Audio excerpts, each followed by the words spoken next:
Freelancing freelancing freelancing তো আমার কাছে প্রতিনিয়ত একটি প্রশ্ন আসে যে ভাই আপনি কি করেন।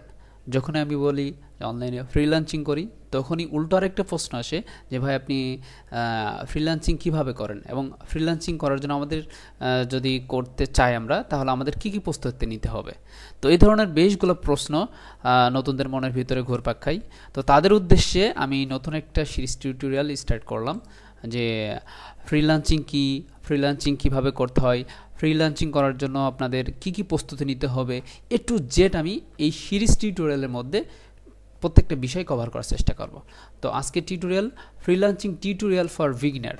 তো আপনাদের জন্য আপনারা ইনশাল্লাহ এই বিষয়টা দেখলে এবং জানলে বুঝলে আপনার ফ্রিল্যান্সিং করার জন্য যে প্রস্তুতি একটা পার্সন যদি ফ্রিল্যান্সিংটা স্টার্ট করতে চায় তার ভিতরে 100% প্রস্তুতি ছাড়া কিন্তু সে ফ্রিল্যান্সিং করতে পারবে না।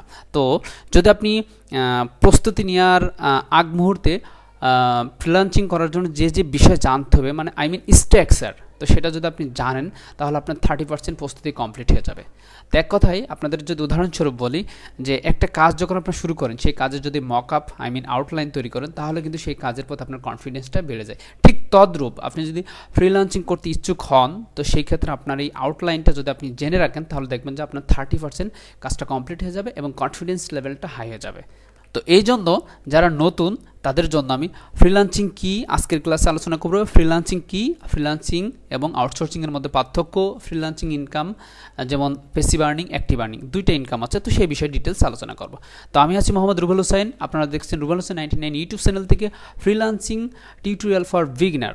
তো প্রথমে আমি আমার পরিচয়টা একটু দিয়ে নিই। আমি রুবেল হোসেন, আমার নামটা তো বললামই, আর আপনি যদি গুগল করেন রুবেল হোসেন 99 আমার ডিটেলস পেয়ে যাবেন। যদি এইভাবে গুগলে লেখেন যে রুবেল হোসেন 99 তাহলে আমার সমস্ত ইনফরমেশন আপনি এখানে পেয়ে যাবেন। আমার পার্সোনাল ওয়েবসাইট, আমার সমস্ত কিছু এখানে দেখতে পাবেন। তো আমি বিগত 5 বছর ধরে অনলাইনে আউটসোর্সিং এবং ফ্রিল্যান্সিং কাজের সাথে জড়িত আছি। তো সেই দক্ষতা সামনে রেখেই আপনাদেরকে বাস্তব কিছু বিষয় আপনাদেরকে আমি দেওয়ার চেষ্টা করব। আই হোপ এখান থেকে অনেক কিছু শেখার আছে আপনাদের। তো যাই হোক, প্রথম আমি যে বিষয়টা শুরু করব সেটা হচ্ছে হোয়াট ইজ ফ্রিল্যান্সিং। তো ফ্রিল্যান্সিং কথাটা কেন এসেছে এটা একটু এর আবিধানিক অর্থটা আমি একটু বিশ্লেষণ করি। ফ্রি শব্দের হচ্ছে মুক্ত, আর লান্সিং যেমন এই কথাটাকে যদি আমি বলি যে মুক্ত পেশা, এক কথায় ফ্রিল্যান্সিং মুক্ত পেশা। তো মুক্ত পেশা কেন এসেছে, যে কাজটা আমরা স্বাধীনভাবে করতে পারি সেই কাজটাকে কিন্তু আমরা মুক্ত পেশা হিসেবে জেনে থাকি বা বুঝে থাকি। ঠিক তদ্রূপ এই যে অনলাইনে ফ্রিল্যান্সিং করার কাজটা মূলত মুক্ত পেশা। আপনি চাইলে কাজ করবেন, আপনি না চাইলে কাজ করার কোনো দরকার নাই। এখানে আপনাকে কেউ প্রেশার দিবে না, এখানে আপনাকে কেউ বকাঝকা দিবে না। আপনি যতটুকু কাজ করবেন আপনি ততটুকু পেমেন্ট পাবেন। এটা হচ্ছে ফ্রিল্যান্সিংয়ের আমার ভাষায় এবং আমার বুঝ যেটা সেটা আপনাদেরকে আমি বোঝালাম বা বললাম। এখন যদি আমি বইয়ের ভাষায় যদি বলি এবং সোজাভাবে বললে ফ্রিল্যান্সিং এমন একটি আলাদা মাধ্যম বা উপায় যা দ্বারা আপনার অনলাইনে কাজ করে টাকা আয় করতে পারবেন। এমনিতে একটি চাকরি ব্যক্তিগতভাবে যদি সকালে থেকে শুরু হয়, সকাল 10টা থেকে বিকাল 6টা পর্যন্ত শুরু হয়, তার ভিতরে একটা লিমিটেশন থাকবে যে আপনি 10টা থেকে আসবেন এবং 6টা পর্যন্ত আমাদের এখানে অফিস করবেন। তো এর ভিতরে যে কার্যক্রম আপনাকে সেগুলো করতে হবে স্টেপ বাই স্টেপ। তো এই যে লিমিটেশন, তো এই লিমিটেশনটা বা এই লিমিটটা আপনার ফ্রিল্যান্সিংয়ের ভিতরে নাই। তো ফ্রিল্যান্সিং পেশাটা এরকম যে আপনার ক্লায়েন্ট আপনাকে একটা জব দিবে, দেন সেই জবটা আপনি নির্দিষ্ট টাইমে নেবেন এবং তার সাথে নির্দিষ্ট একটা টাইম ডিল করবেন এবং নির্দিষ্ট একটা সময় সেই কাজটা জমা দিবেন। That's it. তো আপনাকে নির্দিষ্ট একটা পেমেন্ট আপনাকে দিয়ে দিবে। তো এটার অর্থই আছে ফ্রিল্যান্সিং। তো আশা করি আপনারা বুঝতে পারছেন যে ফ্রিল্যান্সিংটা কি। ফ্রিল্যান্সিং হচ্ছে একটা সম্পূর্ণ মুক্ত পেশা, এখানে কোনো ধরনের ঝামেলা নাই। অনলাইনের মাধ্যমে আপনি কাজ নেবেন, তো সেটা বাংলাদেশ না, বাংলাদেশবিহীন অন্য বিভিন্ন কান্ট্রিতে আছে। বেশিরভাগ ক্লায়েন্ট আপনাদের হয়ে থাকবে যে ইউএসএ। আমি আমার বিগত 5 বছরে বেশিরভাগ ক্লায়েন্টের কাজ করেছি, সবথেকে বেশি কাজ ইউএসএ, দেন সেকেন্ড আমি কানাডা। তো এই দুইটা কান্ট্রির কাজ সবথেকে বেশি করেছি, যদিও আমি প্রায় 30-40টা দেশের কাজ করেছি আলহামদুলিল্লাহ। তো সেই ক্ষেত্রে আপনি বেশি কাজ পাবেন ইউএসএ, তো United states of America, I hope আপনারা সব জানেন। তো এটা হচ্ছে ফ্রিল্যান্সিং, যে আপনি বাংলাদেশে বসে বিভিন্ন প্রকার থার্ড পার্টি মাধ্যমে আপনি তাদেরকে খুঁজে পাবেন এবং সেই মাধ্যমে আপনাকে তারা কাজ দিবে। তো কাজের নির্দিষ্ট সাবজেক্ট আছে, তো সেই সাবজেক্টগুলো নিয়েও আমরা কথা বলবো এই যে সেকেন্ড ক্লাসে। এটা নিয়েও আমরা কথা বলবো। আপনারা অবশ্যই আমাদের সাথে স্টেপ বাই স্টেপ ভিডিওগুলো দেখবেন এবং থাকবেন। আশা করি অনেক কিছু শিখতে পারবেন এবং জানতে পারবেন। তো আশা করি তাহলে ফ্রিল্যান্সিংটা কি? ফ্রিল্যান্সিংটা হচ্ছে একটা মুক্ত পেশা, যে আপনি নির্দিষ্ট একটা মাধ্যমে ক্লায়েন্টদের কাছ থেকে কাজ নেবেন এবং নির্দিষ্ট একটা মাধ্যমে আপনি ক্লায়েন্টের কাছে কাজটা জমাতে দিবেন। তো সেটা হতে পারে অনলাইন ডিজিটাল কাজ। ডিজিটাল জবটা এরকম, যেমন এর ভিতরে অনেকগুলো আছে, তো আমি জাস্ট একটু ওভারভিউ দিই আপনাদেরকে। যেমন ওয়েব ডিজাইন ডেভেলপমেন্ট হতে পারে, সেটা গ্রাফিক ডিজাইন হতে পারে, সেটা ডিজিটাল মার্কেটিং হতে পারে, ঠিক আছে? তো সেই ধরনের কাজ আপনি ওই মার্কেট প্লেসের মাধ্যমে বা ওই থার্ড পার্টি মাধ্যমে আপনি কাজটা নেবেন। নেওয়ার পর সেই বায়ারের রিকোয়ারমেন্ট থাকবে। আপনারা ইতিমধ্যে জানেন, আপনি যদি ফিজিক্যাল একটা জব করেন তাহলে অবশ্যই আপনাকে নির্দিষ্ট একটা রিকোয়ারমেন্ট দেবে যে আমার কাজটা এইভাবে শুরু করবেন, এইভাবে এই কাজটা করবেন, এই কাজের ভিতরে এই বিষয়গুলো ইনক্লুড করবেন, ইত্যাদি ইত্যাদি। তো ঠিক তদ্রূপ অনলাইনে ফ্রিল্যান্সিং সেক্টরেও এরকম, ক্লায়েন্ট আপনাকে একটা রিকোয়ারমেন্ট ফাইল দিয়ে দিবে, সেই অনুযায়ী আপনাকে কাজটা করতে হবে। তো আশা করি আমরা বিষয়টা ক্লিয়ার। এখন আসি আমরা ফ্রিল্যান্সিং এবং আউটসোর্সিংয়ের মধ্যে যে পার্থক্য, সেই বিষয়টা নিয়ে একটু ডিসকাস করি। তো ফ্রিল্যান্সিং এবং আউটসোর্সিংয়ের মধ্যে বেশ একটা পার্থক্য আছে। পার্থক্যটা এরকম যে ফ্রিল্যান্সিং বিষয়টা তো বুঝলাম এবং আউটসোর্সিং বিষয়টাও বুঝলাম। এখন আউটসোর্সিং এবং ফ্রিল্যান্সিং বিষয়টা পার্থক্য আমি যদি বলতে যাই, তাহলে আমি তিনটা মাধ্যম এখানে, তিনটা এক্সাম্পল হিসাবে আমি আপনাদেরকে বোঝাবো। তো এ একটা মাধ্যম, একটা মাধ্যম, আর একটা মাধ্যম। তো এখন ধরেন ইনি হচ্ছে ইউএসের একটা ভদ্রলোক, ইউএস, এটা ইউএস আমি বুঝালাম। তারপর এটা মনে করেন আমি, হ্যাঁ, এখানে আমি যদি বলি আমি, যদি আমি ভালোভাবে লিখতে পারছি না, লেখার অভ্যাস নাই তাই। আচ্ছা যাই হোক, এটা আমি, এটা ধরেন আপনি, হ্যাঁ, এটা আপনি, আমি যদি বলি যে আপনি। তো এটা হচ্ছে ক্লায়েন্ট, ইউএসের একটা ক্লায়েন্ট, এটা আমি, এটা আপনি। এখন ইউএসের একটা ক্লায়েন্ট আমাকে একটা জব দিল, ধরেন জবটা এরকম যে একটা সিভি তৈরি করে দিতে বললো। আমি একদম সাধারণ একটা এক্সাম্পল দেবো, যাচ্ছে একটা সিভি। ক্লায়েন্ট এই ইউএসের এই ভদ্রলোক ধরেন সে সিভিটা তৈরি করতে পারে না, অথবা তার কোম্পানির লোগো, অথবা তার কোম্পানির ওয়েবসাইট, যে কোনো একটা হটেপার। তো উদাহরণস্বরূপ বলতেছি, তো এই ভদ্রলোক সে আমাকে দিয়ে একটা লোগো তৈরি করবে।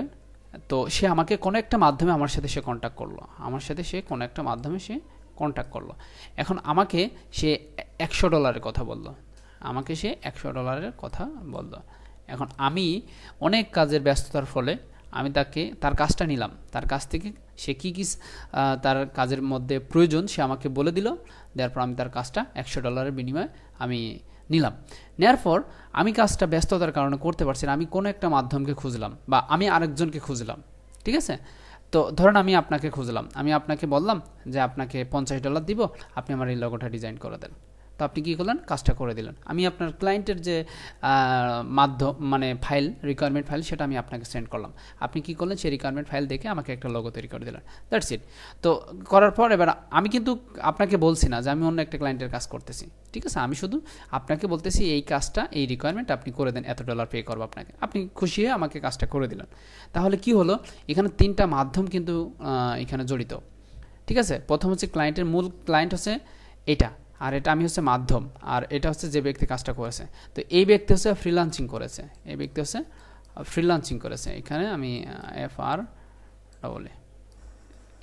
হ্যাঁ, আমি এখানে যদি বলি FR ফ্রি, হ্যাঁ, এই ব্যক্তি হচ্ছে ফ্রিল্যান্সিং করেছে, আর আমি হচ্ছে মাঝে আউটসোর্সিং করছি। তাহলে ক্লিয়ার, যে কাজটি করলো আমার কাছ থেকে নিয়ে সে হচ্ছে ফ্রিল্যান্সিং করেছে, আর আমি হচ্ছে আউটসোর্সিং করেছি। আউটসোর্সিং কীভাবে করলাম, আমি কিন্তু মাধ্যম হিসাবে কাজটা করলাম, ঠিক আছে? তো মাধ্যম হিসাবে যে ব্যক্তি কাজটা করবে সে হচ্ছে আউটসোর্সিং, আর যে মূল কাজটা করবে সে হচ্ছে ফ্রিল্যান্সিং। আশা করি এক্সাম্পলটা বুঝতে পারছেন। এবার আসি আমরা নেক্সট স্টেপে। ফ্রিল্যান্সিংয়ের ইনকামের পার্থক্য, আমরা দুই ধরনের ইনকাম করি। আপনারা যারা নতুন তাদের মনের ভিতরে হয়তো প্রশ্ন আসতে পারে, দুই ধরনের ইনকাম কী কী? একটা হচ্ছে প্যাসিভ ইনকাম, একটা হচ্ছে অ্যাক্টিভ ইনকাম। প্যাসিভ ইনকামটা কি? প্যাসিভ ইনকামটা কি, চলতেই থাকে, প্রত্যেক মাসে আমাদের একটা অ্যামাউন্ট আসতে থাকে। আপনি যদি গভর্নমেন্ট জব করেন কিংবা একটা কোনো কোম্পানিতে জব করেন, তো সেই ক্ষেত্রে আপনার মাসে হয়তো 20,000 30,000 একটা ফিক্সড একটা অ্যামাউন্ট দিবেই কোম্পানি কাজ হয় হোক না হয় না হোক, আপনাকে বাধ্যতামূলক দিতে থাকবে।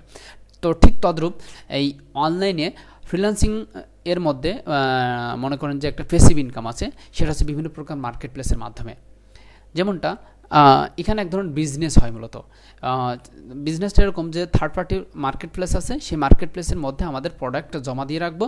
যেমন মনে করেন আমি সুন্দরভাবে গ্রাফিক ডিজাইনের কাজ পারি, ঠিক আছে, উদাহরণস্বরূপ বলতেছি যে আমি সুন্দর সুন্দর গ্রাফিক ডিজাইনের কাজ পারি, সেটা হচ্ছে logo design, T shirt design, banner design, তারপর মনে করেন যে বসিউর ডিজাইন ইত্যাদি, টেমপ্লেট ডিজাইন, এগুলো আমি পারি। তো এগুলো কমপ্লিট সুন্দরভাবে করে আমি হচ্ছে মার্কেট প্লেসের কাছে জমা দিয়ে রাখলাম। সেই মার্কেট প্লেস কী করতেছে, তারা ক্লায়েন্ট হায়ার করতেছে, ক্লায়েন্ট সংগ্রহ করতেছে, আমাদের প্রোডাক্টটা সেল করতেছে। এখন আমি ধরলাম যে একটা বিজনেস কার্ড ডিজাইন আমি সেই মার্কেট প্লেসের কাছে দিয়ে রাখছি, ঠিক আছে, ধরুন এটাও একটা মার্কেট প্লেসের কাছে আমি দিয়ে রাখছি। তো উদাহরণস্বরূপ আমি যদি বলি এই একটা মার্কেট প্লেসের কাছে আমি আমার ডিজাইনগুলো দিয়ে রাখছি, হ্যাঁ, বিজনেস কাজগুলো দিয়ে রাখছি। এখন এই মার্কেট প্লেস কর্তৃপক্ষ কী বলছে, এটা হচ্ছে আমি ইনাদের কাছে আমি আমার ডিজাইনটা দিয়ে রাখছি। ইনারা কী করতেছে, বিভিন্ন জায়গার থেকে ক্লায়েন্ট হায়ার করতেছে, ক্লায়েন্ট হায়ার করে আমাদের কন্টেন্টগুলো বিক্রি করতেছে, আমাদের সেই বিজনেস কার্ড, আমাদের সেই কন্টেন্টগুলো তারা সেল করতেছে। এখন ধরুন আমার বিজনেস কার্ডের দাম $5, ঠিক আছে। এখন এই $5 পার মান্থ, মনে করেন প্রতি মাসে আমাকে আমার বিজনেস কার্ডটা 5 বের 10 বেরকে সেল হচ্ছে। যতবার সেল হবে বিজনেস কার্ডের 50% আমাকে দিবে। এক মার্কেট প্লেসে এক নিয়ম, তো 50% সে আমাকে দিবে। $5 ভিতরতে $2.5 আমাকে দিবে, আর তারা $2.5 রাখবে। তো ঠিক প্রসেসটা এরকম যে মনে করেন যে আমি বিজনেস কার্ডটা খালি ওয়ান টাইমের জন্য ডিজাইন করেছি, একটা দিন সুন্দরভাবে আমি সময় নষ্ট করে কিংবা এক সপ্তাহ সময় নষ্ট করে আমি সেই বিজনেস কার্ডটা ডিজাইন করে এই মার্কেট প্লেসের কাছে জমা রেখেছি। তো এই মার্কেট প্লেস কী করতেছে, আমার এই বিজনেস কার্ডটা রিসেল করতেছে, বিক্রি করেই যাচ্ছে। এক বিজনেস কার্ড একাধিক ব্যক্তি নিয়ে তাদের নামটা এডিট করে বসিয়ে তারা বিজনেস কার্ডটা ব্যবহার করতেছে, ঠিক আছে। এটা হচ্ছে প্রসেস। তো এই মার্কেট প্লেস মনে করেন যে যদি 10 বছরও মার্কেট প্লেস থাকে, তাহলে সেই 10 বছর ধরে আমার হচ্ছে বিজনেস কার্ডটা বিক্রি করে দিবে। তখন মনে করেন আমি পেমেন্ট পেতেই থাকবো। এটা হচ্ছে মনে করেন একটা প্যাসিভ আর্নিং, ঠিক আছে। তো প্যাসিভ আর্নিংয়ের আরেকটা এক্সাম্পল আমি আপনাকে দিই।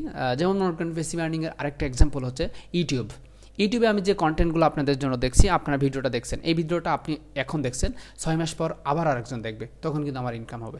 6 বছর পর একজন দেখবে, তখন কিন্তু আমার ইনকামটা হবে। তো এটা হচ্ছে প্যাসিভ আর্নিং।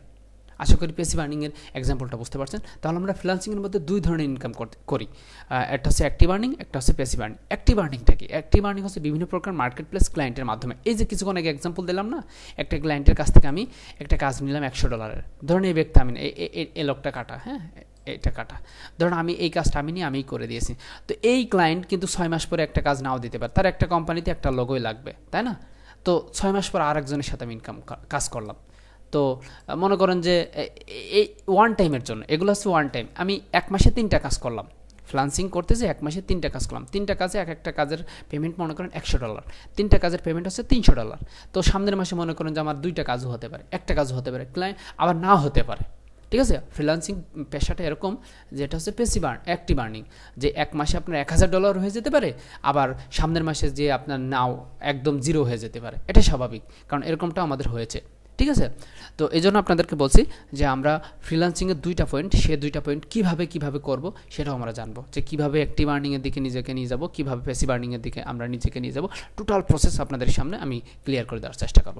তো আশা করি বুঝতে পারছেন অ্যাক্টিভ আর্নিংটা কি আর প্যাসিভ আর্নিংটা কি। আমি আবার যদি শর্টকাট করে বলি, অ্যাক্টিভ আর্নিংটা হচ্ছে আমরা ইনস্ট্যান্ট ইনকাম করলাম, এই মাসে $200 ক্লায়েন্টের কাছে, পরের মাসে আমার নাও হতে পারে, কিংবা পরের মাসে 200 থেকে বেশি হতে পারে, $500 হতে পারে, কিংবা তারপরের মাসে নাও হতে পারে। এটা হচ্ছে আমাদের অ্যাক্টিভ আর্নিং।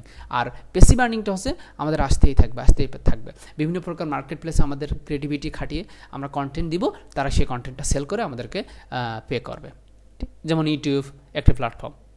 তো আশা করি অ্যাক্টিভ আর্নিং আর প্যাসিভ আর্নিং বিষয়ে আপনাদের কনসেপ্টে ক্লিয়ার। নেক্সট পর্বে আমরা আলোচনা করব যে অনলাইন কাজের ক্যাটাগরি, কোন কাজে আমরা কোন কাজের উপরে যদি আমরা কাজ শিখি এবং আমাদের ভবিষ্যৎ ভালো হবে, এটু যেটা আমরা যে পয়েন্টগুলো নিয়ে নেক্সট ক্লাস আলোচনা করব। তাহলে ভালো থাকবেন, আর যদি কন্টেন্টটা ইনফরমেটিভ হয় অবশ্যই বন্ধুদের সাথে শেয়ার করবেন, আর রিকোয়েস্ট চ্যানেলটি সাবস্ক্রাইব করবেন, পাশে থাকা বেল আইকনটি ক্লিক করে একটা কমেন্টস করে আমাকে জানিয়ে দেবেন যে আপনি কী শিখলেন এবং কী শিখতে পারলেন না। ওকে, তাহলে নেক্সট পর্বে আমরা সেই বিষয়টা কভার করার চেষ্টা করব। আসসালামু আলাইকুম।